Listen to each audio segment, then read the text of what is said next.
Hi, and welcome to our Finding Sleep virtual workshop. My name is Yamil Santana, and today I'm going to be talking to you about how to improve the quality of sleep that you're getting and the quantity of sleep that you're getting. I encourage you to get the best out of this workshop. That if you can find a notebook or maybe somewhere electronically where you can take notes on this workshop, as I will be going through a series of tips on how to improve your sleep.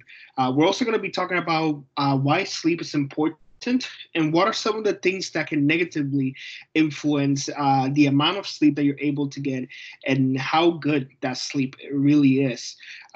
So I hope you enjoy. I hope that you find something helpful in here. I do want to make a disclaimer, and that is that while I might provide a lot of tips, this workshop is not all inclusive. That means that there might be other things out there that might be helpful for you as you continue to work on the amount of sleep that you get and the quality of sleep that you get. But I do hope that you find this helpful today in your journey to finding better sleep, especially while anxious and stressed. I think it is helpful if we start just by talking about um, why sleep matters, right? So, the first reason why sleep is important is because sleep empowers an effective immune system. So, if you are not sleeping well or you're not getting enough sleep, it is likely that you will get sick more often. Sleep is necessary for our bodies to heal after a workout or after we have put strenuous effort. So sleep is very important. Also, um, right to keep our immune system. And in times like now where we're having a pandemic, it's very important that we keep an eye for getting good sleep. Sleep is necessary for optimal brain function.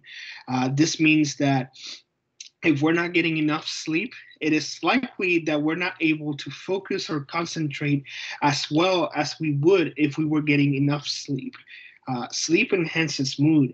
So, right when you don't get any sleep or you get bad sleep, it is likely that you're going to be in a bad mood. You're either going to be tired throughout the day, you're not going to want to be studying at school. So, especially for students, sleep is necessary, right, to be in a good mood, especially as you go into class. Sleep improves overall mental health. And there's a lot of research behind this that sleep is linked with feeling better. Lack of sleep is linked with feeling bad and not feeling so well.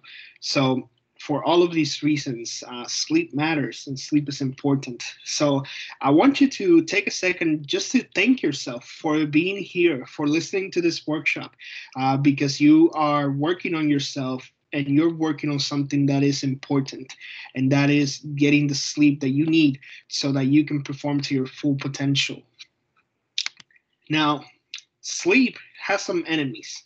There are some things that unfortunately negatively impact the amount of sleep that you are able to get. One of them is stress. And you may be asking yourself, who is not stressed, right? Stress is part of our life. But when stress gets excessive or when we are going under a significant amount of stress, it can impact our sleep and not in a good way. It can mean that our thoughts are going on, when we're trying to go to bed, or we're experiencing maybe like this sensation, this worry of what comes next, and that can keep us up at night. The disruption of daily routine is also an enemy of sleep. So whenever you find yourself maybe uh, doing something new, whether that is changing schools, changing jobs, or anything like that, you may notice that the amount of sleep that you get or the quality of sleep that you get suffers. And another enemy of sleep is anxiety, kind of related to stress here. But anxiety is more about those racing thoughts and that general feeling of uneasiness, right? And that can impact our sleep because if we are feeling fearful, if we are worried, that something bad is about to happen, that there's a threat then we're not going to be sleeping, right? Because when you are sleeping, in a way, you're defenseless, and anxiety can keep us on edge, which then keeps us from getting the sleep that we need. Isolation. So there's research that says that when people feel isolated, when they have feelings of loneliness, they also tend to lose sleep. So there's a correlation there. Too much screen time. So we know from research that our electronic devices, right, emit a blue light that that it can stimulate the brain, right, and this can also impact our sleep. This can also mean that even if you fall asleep, you might not get the most comfortable sleep. What that means essentially is that while you may be getting 8 hours of sleep, you still wake up tired. So too much screen time can impact the amount of sleep, but most importantly, the quality of sleep that you get as it stimulates your brain.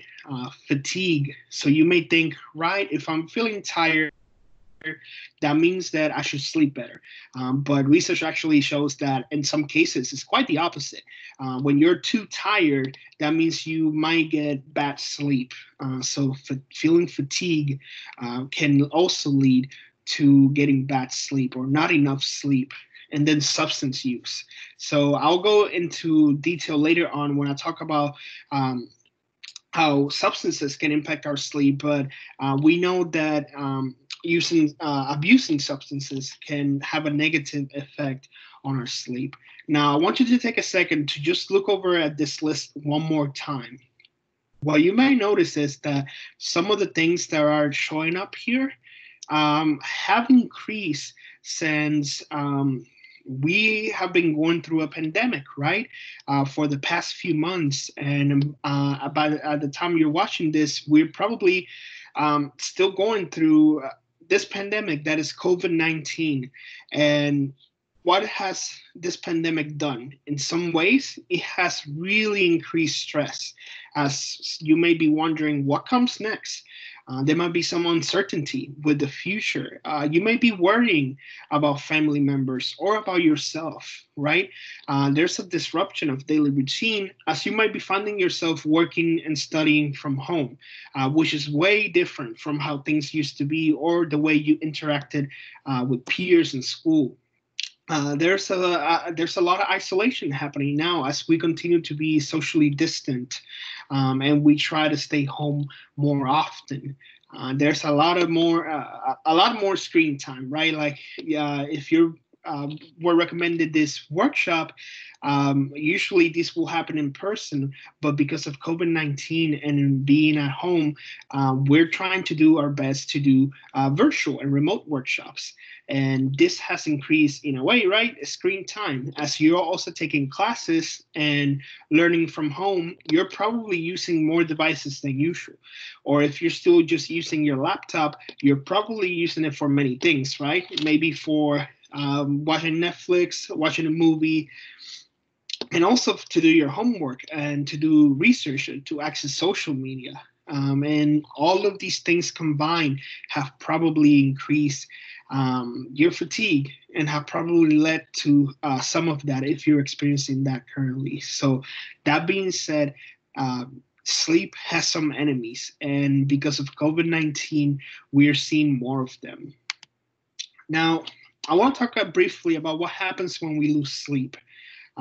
First, as I kind of briefly stated already, there's an increase of health problems, right? Our immune system is not working at its best when we are not sleeping well or when we are neglecting sleep. There's an amplification of depression and anxiety. So whilst losing sleep may not be the full cause of a depressive episode or any anxiety that you may be experiencing, losing sleep certainly does not help, and it might actually make some symptoms worse.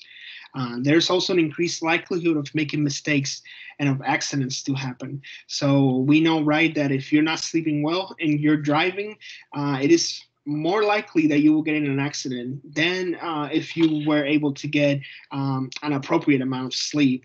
There's an increase in forgetfulness.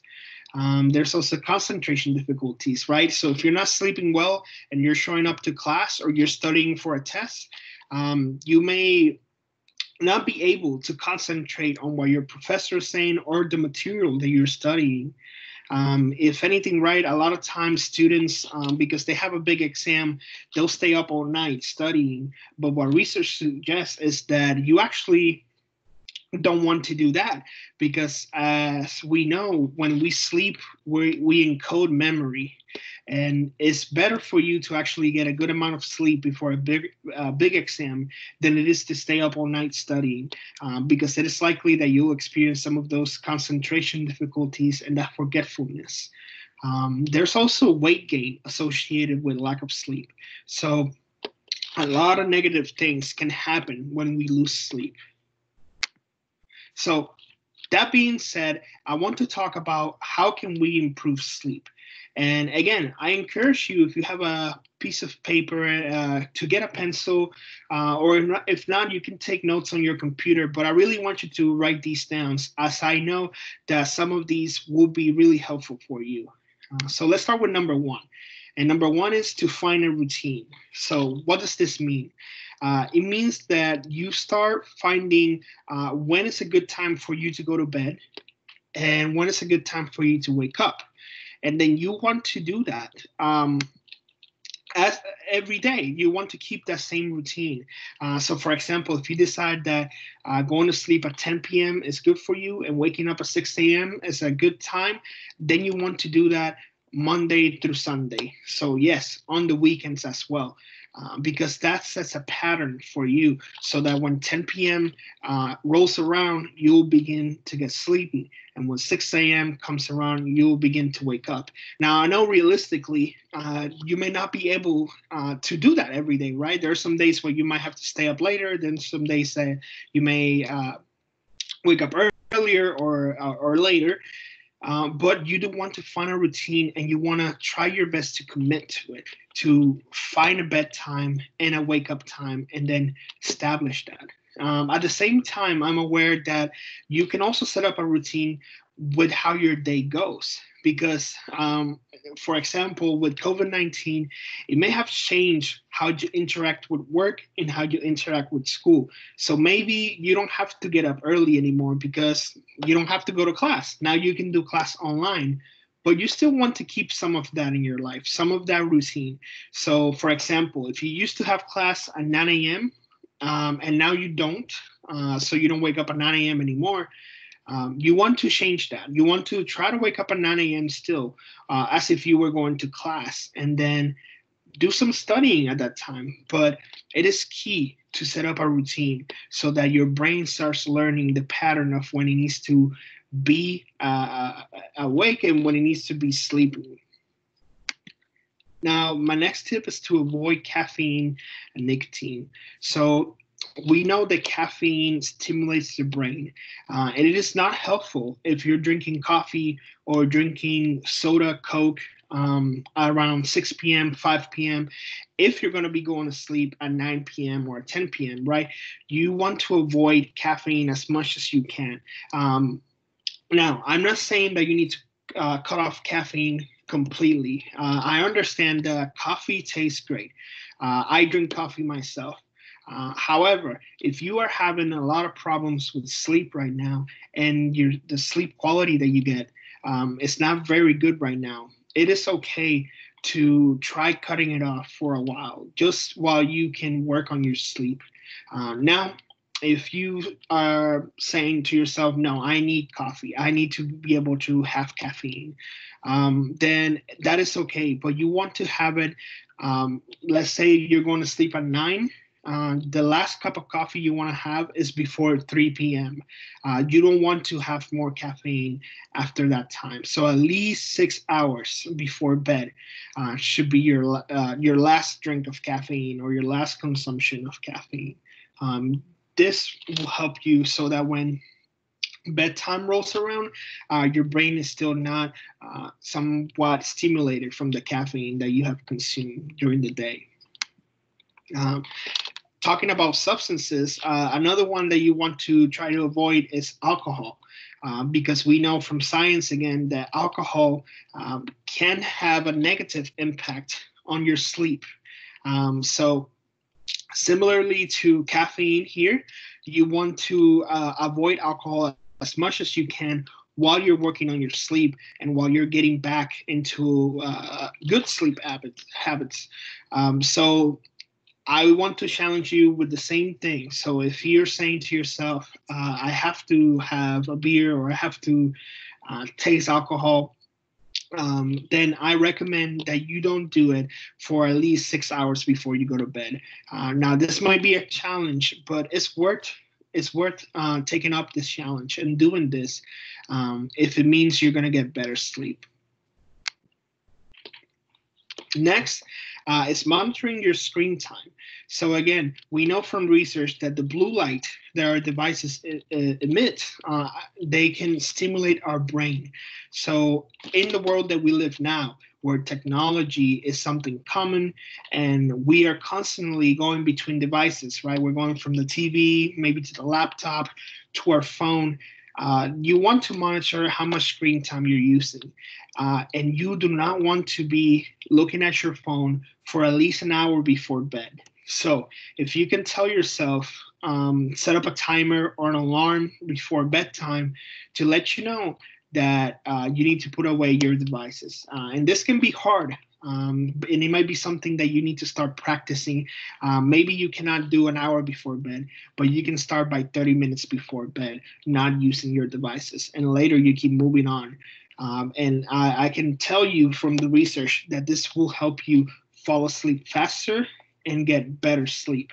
Now, there's also an option where on your phone and your computer, you might be able to enable a warm light filter. This means that it blocks some of the blue light that your device kind of like emits. So if you don't know how to do that on your device, I recommend you Google to see if there's any tutorials out there for your specific device. So that you can activate your warm light filter.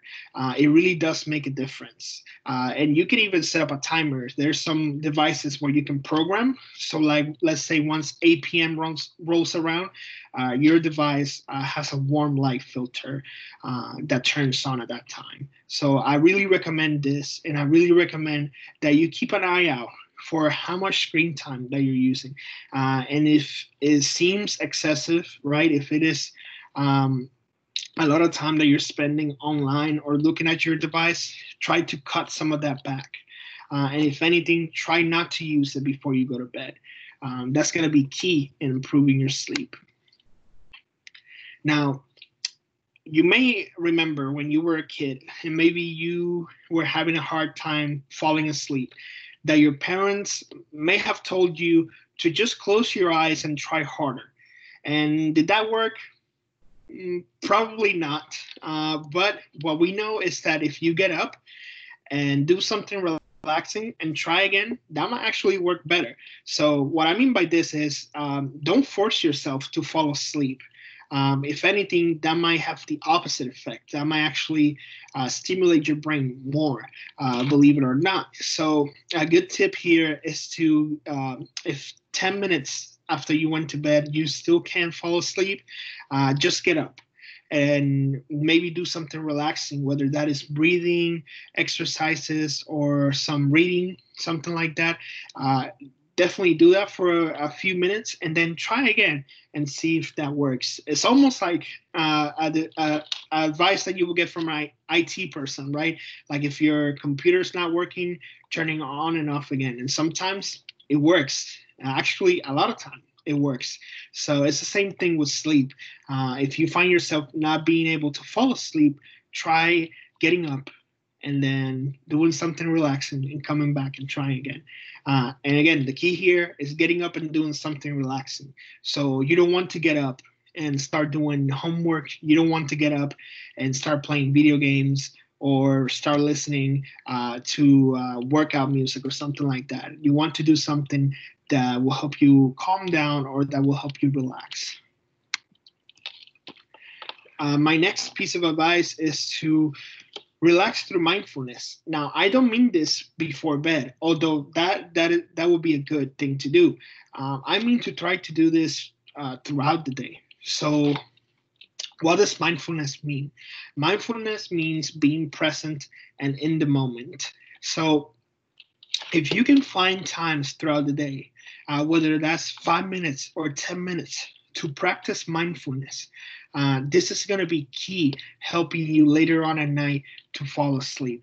Now, how can you do that? I will talk a little bit more about how we can use technology to do this, but mindfulness is actually not as difficult to practice as some people may think. And I'm not talking about meditation. Although meditation can be a form of mindfulness. When I talk about mindfulness, it's about finding time to just be there and exist.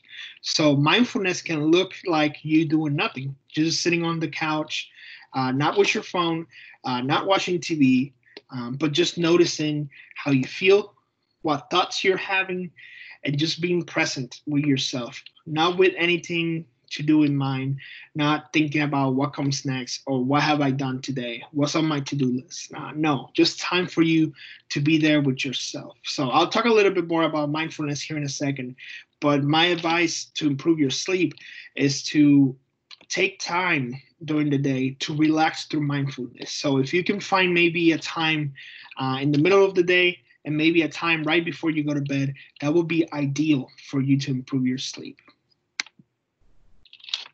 Next is to create a new space. So what do I mean by this? Actually, quite simple. If your space that you have right now, if you've been struggling to fall asleep, try changing it up a little bit. So maybe switch your bed to a different side of the room. Maybe try painting a wall or something like that. If you usually sleep with a nightlight on, try sleeping with no lights in the room. If you usually sleep in pitch black, try maybe leaving a little nightlight on. If you sleep with complete silence, maybe try sleeping with some white noise going on, or the other way around. So the idea is to try something different because our brains can associate the space that we have with how we're feeling. So for example, if you've been trying to get better sleep, but you've been failing at it, and you've been having this repeat, your brain can associate your current setup with bad sleep. So maybe try creating something new and changing it up a little bit. This can be ideal for starting a new association. So almost like starting over. So create a new space, and I encourage you to go online and see what the suggestions are for the best space you can have for falling asleep. But in here, really, you can get creative and with finding and creating a new space for you. Now, next is to use your bed only for sleeping. So this means you're not using your bed for watching Netflix. You're not using your bed for doing homework. You're not using your bed for studying. You only use your bed for sleeping or sex. But you never want to use your bed for other activities because we want our brains to associate our bed with sleeping. So that means that when you get in bed, you begin to feel sleepy. But if you're doing a lot of things in bed that are not sleeping, whether that is studying, watching Netflix, playing video games from bed, then that can have the opposite effect. So like then your bed is associated with being stimulated, with being active. So pretty basic, but very important. Use your bed only for sleeping. Now, if you continue to have problems with sleep, don't watch the clock. So if you wake up in the middle of the night, our first instinct is usually to look at the clock, to look at what time it is. We may look at our phones to just check the time, check our notifications. My challenge to you is don't watch the clock. This can actually add to your anxiety, right? Because as you look at the clock, if it is too late, maybe you felt like you've been sleeping for a while, but you've only slept for 1 hour, then this can create thoughts. Or the other way around, if you realize that your alarm is about to go off in an hour, this can also create thoughts. So it's really hard to look at a clock, see the time, and not have a thought. So it's best if you wake up at night and you need to get up or something, just don't look at the clock and as you go back to sleep. Now, if you fail, right, you tried some new things and you still get bad sleep, or you're not getting the amount of sleep that you want, don't change your routine. So what I mean by this is that if you fail, right, you don't get enough sleep, maybe you only got 3 hours in of sleep, um, you're going to be tempted to maybe not study the next day. You're going to be tempted to maybe add naps throughout the day to make up for not sleeping the night before. But my advice is not to change your routine, because then this can create associations with your brain. So your brain can learn and say, hey, if we don't get enough sleep, then we don't go to work. So it's best that when you get bad sleep, that you still do what you would do in a normal day if you had gotten 8 hours of sleep and a good quality of sleep. Keep up your routine even in days when you don't get enough sleep. If it happens, that you go to sleep, but you never fall asleep, right? And then 5 a.m. rolls around, um, stay up, stay up. Don't go to sleep and then wake up at 3 p.m. all of a sudden, right? Because this is going to keep pushing it down the clock. Stay up longer and try again. So if you couldn't fall asleep in one night, don't go to sleep during the day.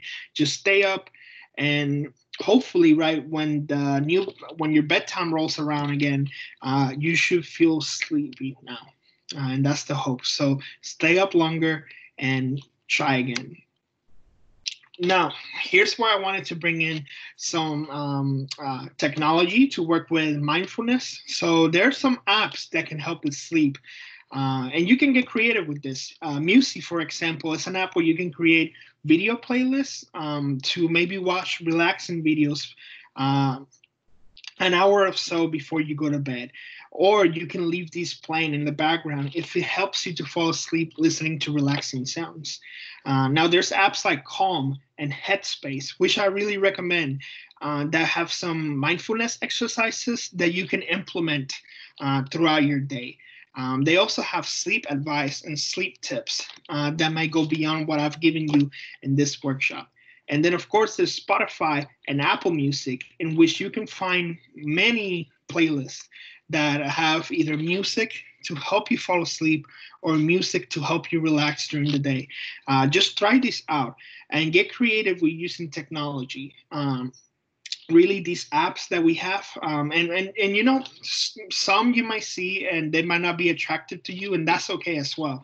But just find what you like, find what works for you, and then commit to it, and use it and continue to explore it. So that it can help your sleep. But Calm and Headspace specifically, I hope you write those down because they have some creative and really cool exercises that you can do if you want to implement mindfulness on your day-to-day. Now, the next thing I want you to do is to take a look at your breathing. So oftentimes when we think about breathing, we associate that with our chest, right? If you ever experienced a panic attack, you know that you feel that on your chest. But what we know is that the best breathing exercises that we can do is breathing from our stomach, not our chest, because our chest is associated with shallow breaths. So how do we practice diaphragmatic breathing or breathing from our stomach? It's very easy, and I have it listed here.